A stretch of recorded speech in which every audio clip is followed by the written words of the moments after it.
तो प्रभु का दर्शन, प्रभु की कृपा, प्रभु का प्रसाद पाकर ध्रुव जी घर पहुंचे। घर पहुंचे, पिता को स्मरण हो आया श्री नारद जी की बात का। पिता के मन में, माता के मन में, जन जन के मन में अद्भुत आनंद है। और क्यों ना हो, जा पर कृपा राम की होई, ता पर कृपा करे सबको। जैसे भक्त और भगवान के लिए श्री नारद जी भक्ति सूत्र में कहते हैं तस्मिन् तज्जने भेदाभावात्, माने भक्त और भगवान में अभेद है। तो जैसे भगवान आनंद कंद है ना, उनका दर्शन करे कोई, उनका स्मरण करे कोई, उनका नाम ले कोई, तो प्रसन्न हो जाता है, आनंद का अनुभव होता है। ऐसे ही भगवान के भक्त भी हैं। अब ध्रुव जी तो भगवान से मिलकर आए हैं, भगवान की कृपा, भगवान का स्नेह, भगवान का प्रसाद प्राप्त करके आए हैं। तो जो भी ध्रुव जी का दर्शन कर रहा है उसके मन में बड़ा अद्भुत आनंद हो रहा है। ध्रुव जी का दर्शन कर करके प्रजा प्रसन्न हो रही है, घर घर में उत्सव हो रहा है। काल बीता, समय बीता और राजा उत्तानपाद ध्रुव जी को अपना सब राज कार्य देकर और वन को गमन कर गए। आप श्रीमद् भागवत में सत्ययुग से लेकर और द्वापर युग पर्यंत अनेक अनेक चरित्रों का श्रवण करेंगे।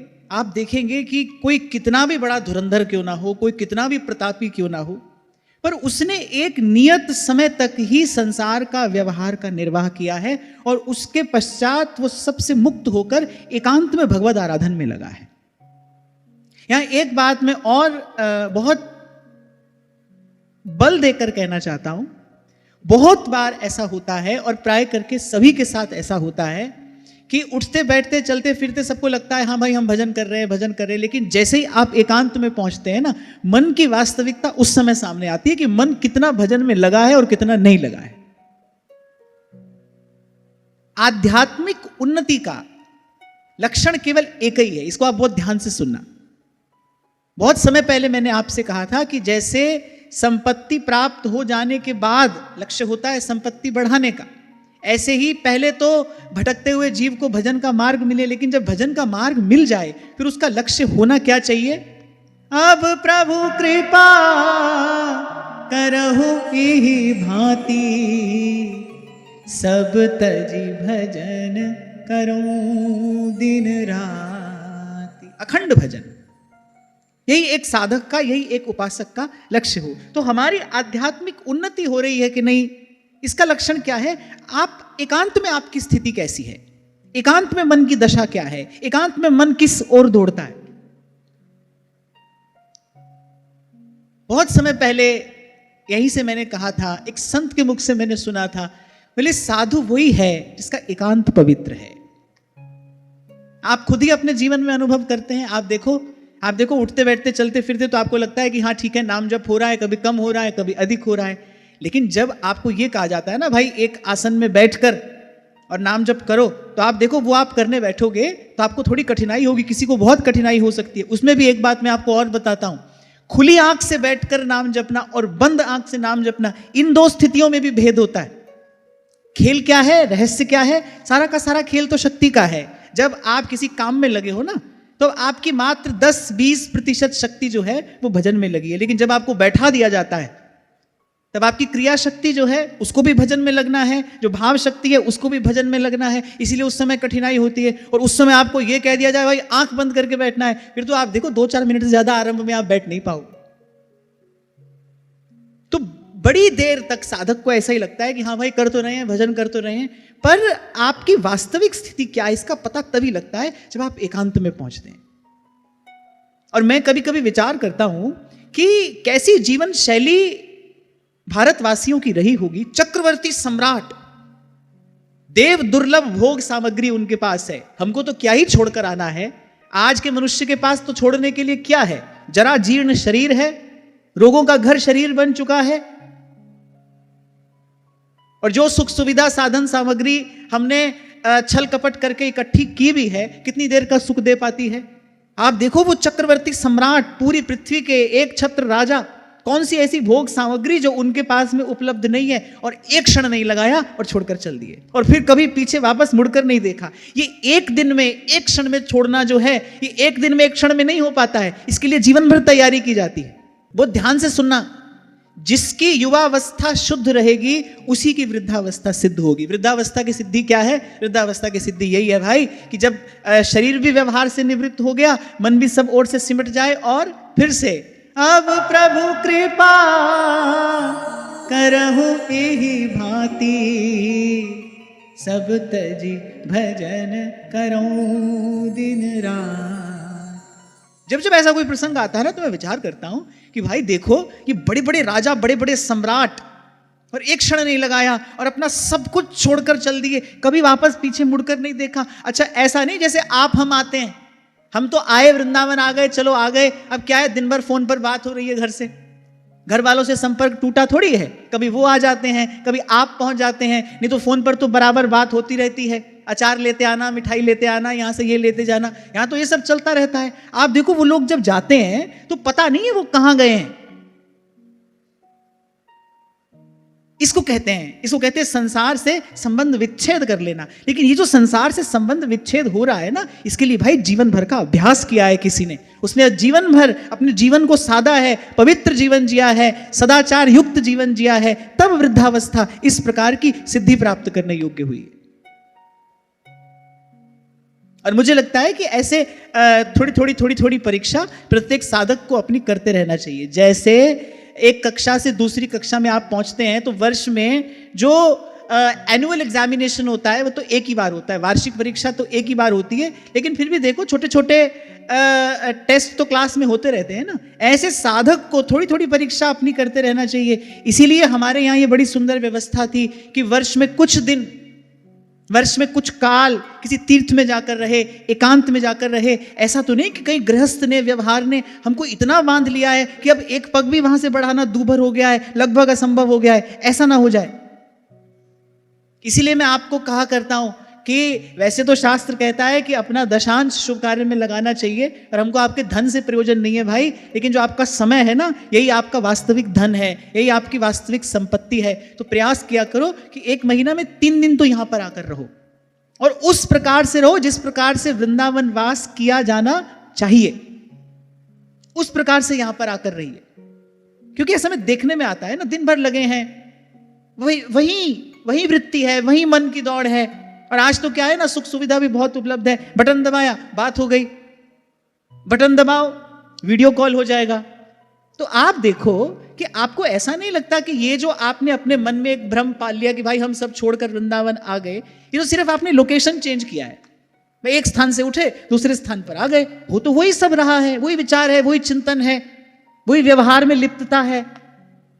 तो मुझे तो ऐसा लगता है भाई, इस प्रकार जीवन भर करने से तो अच्छा है कि थोड़ा समय आकर वृंदावन रहिए, लेकिन उस प्रकार रहिए जिस प्रकार वृंदावन का वास किया जाना चाहिए। उस समय केवल आप साधक हैं, आप केवल आत्मचिंतन के लिए आए हैं। कथा श्रवण करो, सत्संग श्रवण करो, नाम जपो, प्रभु का दर्शन करो, जमुना किनारे जाकर कुछ बैठो, वृंदावन की परिक्रमा लगाओ। इस प्रकार एक साधक के रूप में आकर वृंदावन रहिए। मैं आपको कई बार कहता हूं ना कि सत्संग में भी जब आते हो तो आते आते ये अभ्यास करते हुए आओ, इस विचार का अभ्यास करते हुए आओ। भाई अब थोड़ी देर के लिए हम किसी के नहीं है, कोई हमारा नहीं है। किस लिए आते हैं सत्संग में? प्रभु का होने के लिए तो आ रहे हैं। सत्संग का और प्रयोजन क्या है? किसके लिए होता है सत्संग? भाई हमारा मन शुद्ध हो जाए, अंतःकरण निर्मल हो जाए, प्रभु के निकट पहुंचे, प्रभु का सानिध्य मिले, प्रभु के हो जाए हम, इसीलिए तो सत्संग है। और सबसे बड़ा अंधकार जीवन का क्या है? भ्रम है। तो कुछ नहीं पास में, लेकिन लगता है सब कुछ है। जानते तो कुछ नहीं, लेकिन ऐसा लगता है सब जानते हैं। मिला तो कुछ नहीं, लेकिन ऐसा लगता है जैसे कुछ प्राप्त हो गया है। बस केवल एक मकान छोड़कर दूसरे मकान में आकर रह गए, कहा कि हम तो सब छोड़कर वृंदावन आ गए। देखो छूटा कि नहीं छूटा? रहो, एकांत में रहो। एकांत कसौटी है। हमारे यहां रसिकों ने कहा, भजन एकांत जिन मन समानी। नारद जी भक्ति सूत्र में कहते हैं, यानी ऐसे तो भाई भगवान के सब भक्त स्तुत्य हैं, सभी भक्त वंदनीय हैं, पर भक्ता एकांतिनो मुख्या। लेकिन जो एकांतिक भक्त है भगवान के, अर्थात जिनका अंतःकरण वस्तुतः शुद्ध हो गया है, जिनके चित्त की वृत्ति अब सहज ही बिना प्रयास बस प्रभु की ओर ही प्रवाहित है। और फिर हम जिस रास्ते चल रहे हैं भाई, वहां तो सेवक जी महाराज कहते हैं कसौटी ही यही है। जैसे सोना कसा जाता है, कैसे कसौटी के पत्थर पर घस कर पता चलता है ना सोना है कि नहीं, कहीं सोने जैसा दिखने वाला तो कुछ नहीं है। अच्छा देखो कितनी विचित्र बात है, सोना और सोने जैसी दिखने वाली एक वस्तु, उनके मोल में बड़ा भारी भेद होता है, थोड़ा भी नहीं, बड़ा भारी भेद।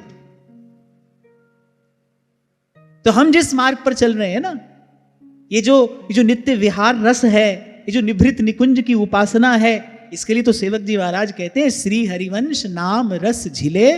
आगे जोर से बोलो,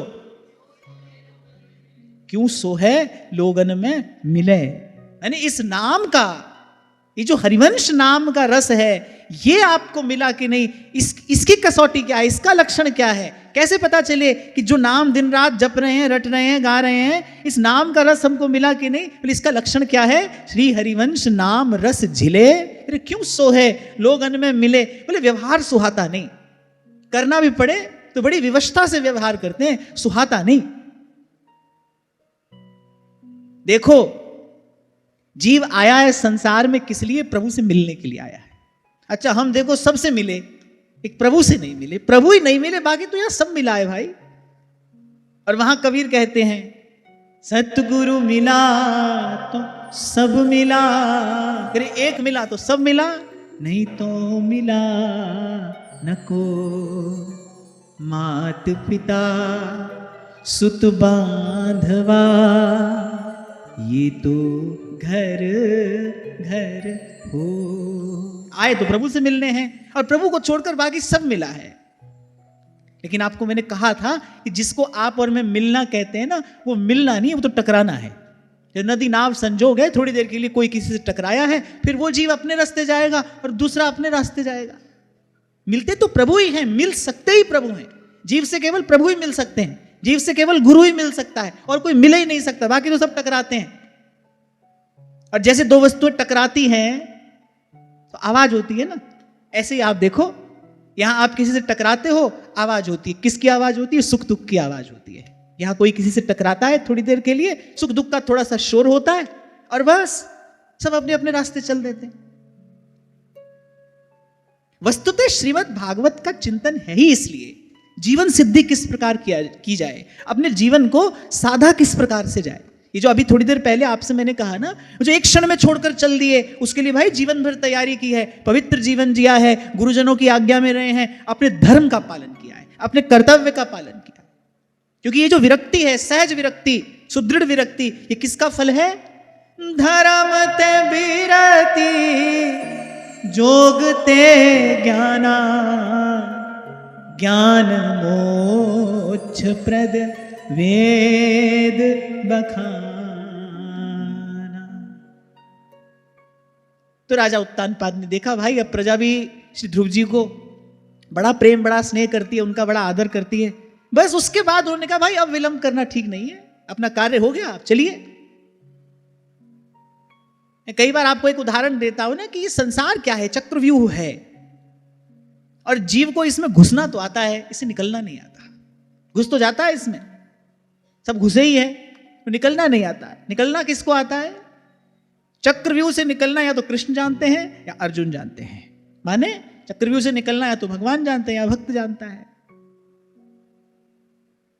इसीलिए कहते हैं भजवे को दोई सुघर कै हरिदास। भाई ये दोनों ही निकालेंगे, क्योंकि यही जानते हैं चक्रव्यूह से निकला कैसे जाता है। हरि गुरु के अतिरिक्त, ये बात मेरे लिए आपके लिए हम सब के लिए एक समान है, हरि गुरु के अतिरिक्त बाकी जो भी है भाई वो तो संसार के चक्रव्यूह में धकेलने वाला है। और संतों ने तो और छान लिया इसको, और यहां तक कहा हरि तो कुटुंब जाल में घेरी, गुरु ने काटी ममता मेरी, राम तजू पै गुरु ना बिसारू, गुरु के सम हरि को ना निहार। इसीलिए संत कह रहे हैं कोई ऐसो रे भेटे संत, और मेरी लाहे सगली चिंत। ठाकुर स्यों मेरो रंग लावे, ठाकुर स्यों मेरो रंग लावे। तो सुखपूर्वक श्री ध्रुव जी राज्य का भोग कर रहे हैं। और सुखपूर्वक कैसे कर रहे हैं? क्योंकि ये वाक्य दूर से सुनो तो ठीक नहीं मालूम पड़ता, क्योंकि ये तो दुखालयम अशाश्वतम है, यहां कोई सुखपूर्वक कैसे रह सकता है। पर यहां श्रीमद् भागवत जी में लिखा है, बोले सुखपूर्वक राज्य का भोग श्री ध्रुव जी कर रहे हैं। तो ये सुख कहां से आया है? क्योंकि ध्रुव जी को राज्य प्रभु की कृपा से प्रसाद स्वरूप मिला है। पहले क्या किया? पहले भगवत आराधन किया है। आपको याद हो गत सत्र में भी मैंने आपसे कहा था, ये जो भजन है ना, यही वो एक अंक है, बाकी तो सब शून्य है भाई। शून्य का मोल एक से है, नहीं तो लाख शून्य बराबर में शून्य है। सामने एक है तो फिर हर शून्य का मूल्य है, हर शून्य भी जीवन का मोल बढ़ाता चला जाएगा अगर सबसे पहले भजन है तो। गुरु मिल गए, संत मिल गए, सत्संग जीवन में आ गया, अब थोड़ा बहुत भजन करने लगे हैं। अब इस रास्ते पर आगे कैसे बढ़ना है? इस रास्ते पर आगे बढ़ना है तो फिर भजन को आप अपनी प्राथमिकता बनाओ। भाई सबसे पहले ये काम करेंगे, बाकी कोई काम छूटता हो छूट जाए, भजन नहीं छूटना चाहिए। प्राणपन से अपने नियम का पालन करेंगे। एक और छोटी सी बात आपको बताता हूं, छोटा सा भी नियम बड़ा व्यापक परिवर्तन जीवन में ला सकता है अगर आपने प्राणपन से उसका निर्वाह किया। क्योंकि यह बात भी साधकों के जीवन में देखने में आती है, कभी क्या कर रहे हैं, कभी क्या कर रहे हैं, कभी कैसे सेवा कर रहे हैं, कभी कैसे भजन कर रहे हैं, कभी किसी को देखकर कुछ कर लिया, कभी किसी को देखकर कुछ कर लिया, पहुंचे कहीं पर भी नहीं। छोटा सा एक नियम, छोटा सा एक नियम, लेकिन फिर प्राणपन से उसका निर्वाह करिए, वो आपकी उन्नति कराएगा, आपकी प्रगति होगी। देखा देखी भक्ति को व्यास न होई निबाह। एक और बड़ी महत्वपूर्ण बात मैं आप सबके लिए यहां पर कहना चाहता हूं कि प्रत्येक जीवात्मा का संस्कार अलग अलग है, उसकी रुचि, उसकी वृत्ति अलग अलग है। आपके लिए कौन सा मार्ग सुगम है, आपके लिए कौन सी क्रिया सहज है, ये आपको ही ढूंढना पड़ेगा। इसीलिए व्यास जी ने कहा है, देखा देखी भक्ति को व्यास न होई निबाह।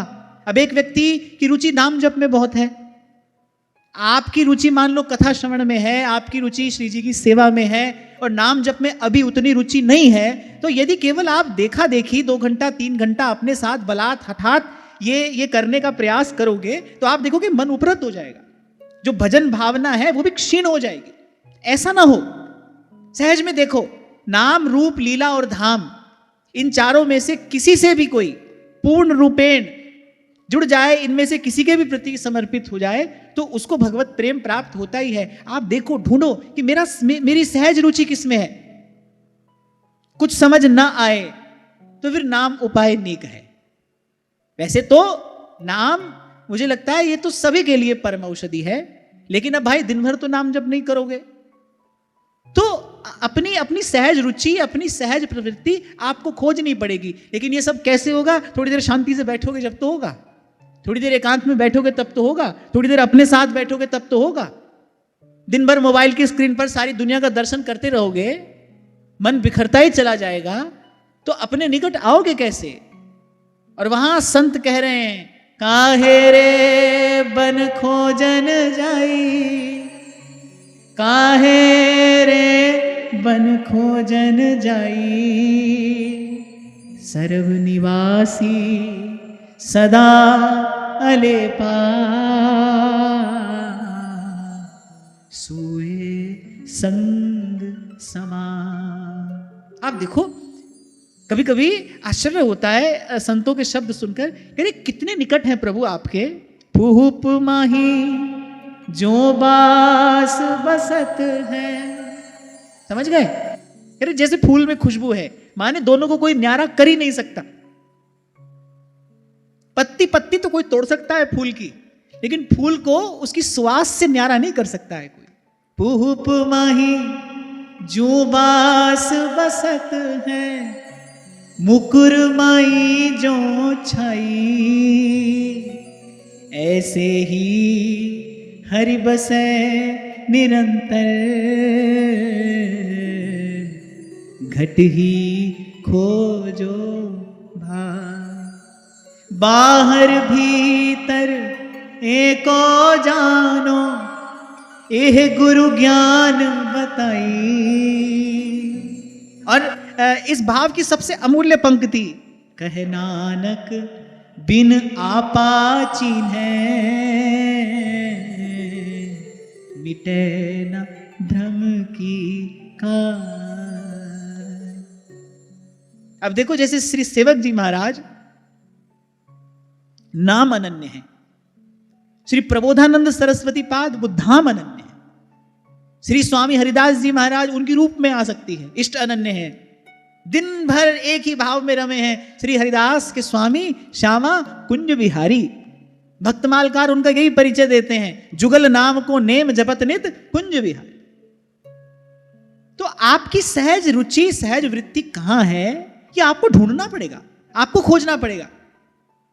किसी दूसरे से पूछने से ये कार्य सिद्ध नहीं होगा। और मैंने कहा स्वयं को जानने के लिए एकांत चाहिए, स्वयं को जानने के लिए मौन चाहिए, स्वयं को जानने के लिए जीवन में थोड़ी शांति चाहिए। कभी कभी तो मैं सोचता हूं कि कैसा समय आया है जो हमको नहीं जानना चाहिए, वो हम अपने भीतर भरते ही चले जा रहे हैं, चाहते हुए भी और ना चाहते हुए भी। ऐसे ही विचार मन में आया कि मैं बैठा था, अभी कुछ दिन पहले की बात है, तो मैं बैठा था और एकदम से कोई दौड़ता दौड़ता आया, बोले देखना, ऐसे उसने कोई वीडियो दिखाया मुझे, बोले देखना क्या चल रहा है ये। तो मैंने सोचा, मैंने कहा देखो मैं बिल्कुल देखना नहीं चाहता था और इसको देखने से मेरा कोई लाभ भी नहीं था, पर फिर भी सामने वाले व्यक्ति ने आया और मुझे दिखा दिया। तो कभी कभी लगता है भाई कैसा समय आ गया जो नहीं जानना चाहिए, जिससे हमारा कोई लेना देना नहीं है, दुनिया के किस कोने में क्या घट रहा है भाई हमको क्या लेना देना है। कम से कम साधक को तो इससे कोई लेना देना नहीं है। भाई श्री हनुमान प्रसाद जी पोद्दार ये बात बार बार कहा करते थे, बोले साधक को तो समाचार पत्र आदि से भी दूर ही रहना चाहिए। ये तो भाई संसार है, या तो कोई हंस रहा है, कोई रो रहा है, कोई आ रहा है, कोई जा रहा है, कोई खास बात थोड़ी है इसमें, यही होता आया है, यही होता रहेगा। कुछ लोगों को तो बड़ा व्यसन होता है, सुबह सुबह उठते ही, चलो अब तो समय बदल गया, अब तो सब कुछ आपको अपने मोबाइल पर मिल जाता है, पहले तो अखबार आता था ना, तो ऐसे कुछ लोगों को बड़ा व्यसन होता था भाई जब तक अखबार नहीं पढ़े उनको चैन नहीं मिलेगा, जब तक सारी दुनिया की वो गधा पच्चीसी अपने भेजे में डाल नहीं लो तब तक चैन नहीं पड़ेगा, तो व्यसन हो जाता है इसका। कहने का तात्पर्य यह है भाई प्रयास करो, करते रहो, हमारा मन सिमटा रहे। आपका अभ्यास क्या हो, क्या लेना है, कब लेना है और कितना लेना है, इस विषय में आप सदा सजग रहो, सदा सावधान रहो। ध्यान रखना सब अच्छी चीजें आपके लिए भी अच्छी हो, कोई आवश्यक बात नहीं है। सारी अच्छी बातें आपके लिए अच्छी है, कोई आवश्यक बात नहीं है। हमको सारी दुनिया की अच्छी बात जानने की भी कोई आवश्यकता नहीं है। तभी हमारे सेवक जी महाराज ने पहले ही प्रकरण में कह दिया, सूधो चले आपने धर्म। देखो व्यास जी भक्त अनन्य हैं, श्री हरिनाम व्यास जी, नावाजी महाराज उनका परिचय यही देते हैं, भक्त इष्ट अति व्यास के। कोई भी संत वैष्णव उनके द्वार पर आ जाए वो उनका इष्ट है। पर वही व्यास जी क्या बात कहते हैं, व्यास एक ही बात गही, राधा वल्लभ धाम और अनेक सुभक्त सो, नाहिन मेरो काम। व्यास एक ही बात गही, राधा वल्लभ धाम और अनेक सुभक्त सो। अभक्त की बात नहीं कह रहे, और अनेक सुभक्त सो, नाहिन मेरो काम। ये सब बात किस लिए कही जा रही है? ये बात इसलिए नहीं कही जा रही है भाई हम तो बड़े हैं बाकी सब छोटे हैं, हमको किसी से क्या लेना देना है ना। ये बात कही जा रही है किस लिए, भाई कुछ ऐसा करो, करते रहो, आपकी जीवन शैली ऐसी हो, आपका अभ्यास ऐसा हो कि मन सिमटा रहे, प्रभु के पास बना रहे, कभी प्रभु के नाम के, कभी प्रभु के रूप के, कभी भगवान की लीला कथा के, और कभी जब प्रभु कृपा करे तो धाम का सेवन होता रहे। बस बड़ी बात यह है कि मन भगवत सानिध्य में रहे, मन से आप प्रभु के पास रहो और रह सकते हो। ठाकुर जी को साथ रखने के लिए डलिया में उनको लेकर दिन भर घुमाना आवश्यक नहीं है। ये तो बहुत बचकानी सी बात है। वस्तुतः जब भाव परिपक्व होता है, जब आपके भाव में प्रौढ़ता आती है, तब आप देखते हैं, तब आप अनुभव करते हैं कि ठाकुर जी को तो सदा संग रखा ही अपने स्मरण में जाता है। आपके स्मरण में भगवान सदा आपके संग रहे, आपके साथ रहे। विपद विस्मरणं विष्णोः संपन्नारायण स्मृति। तभी ध्रुवदास जी कहते हैं ना, पलकन के जैसे अधिक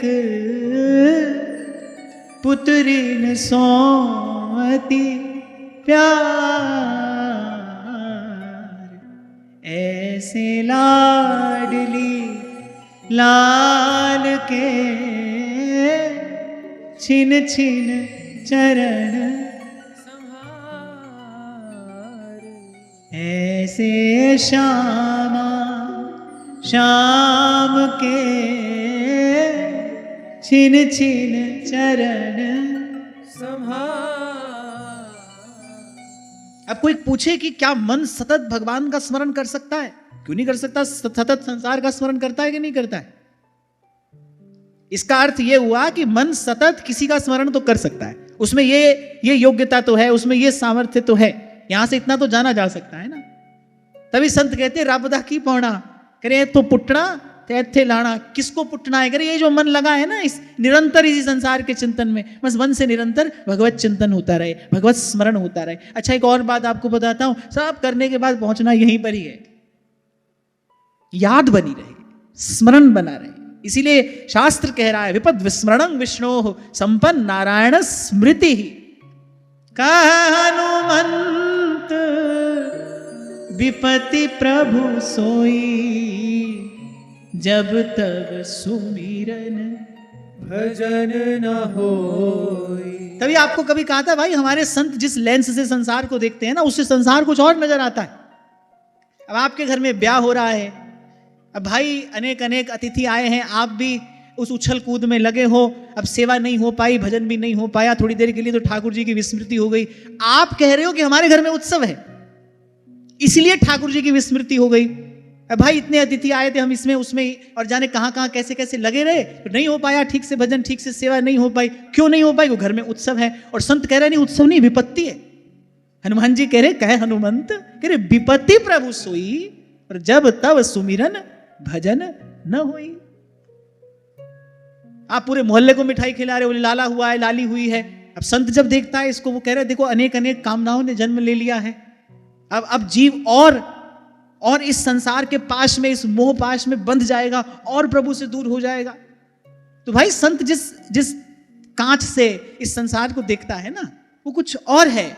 इसीलिए आपको बार बार कहा जाता है सच्चा सुख प्राप्त करने के अधिकारी तो आप सब हैं, पर अधिकार से पहले क्या आता है? कर्तव्य।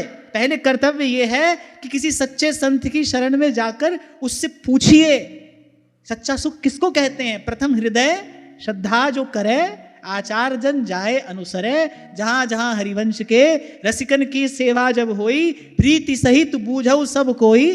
कौन धर्म हरिवंश को, कौन सुरीति, कौन आचरण, कौन सुकृत जिहि पावे शरण, क्यों हरिवंश कृपा करे। पहला कर्तव्य यह है, किसी सच्चे संत की शरण में जाकर उससे पूछो, महाराज आपने सच्चे सुख का अनुभव किया है, आप हमको बताइए सच्चा सुख किसको कहते हैं।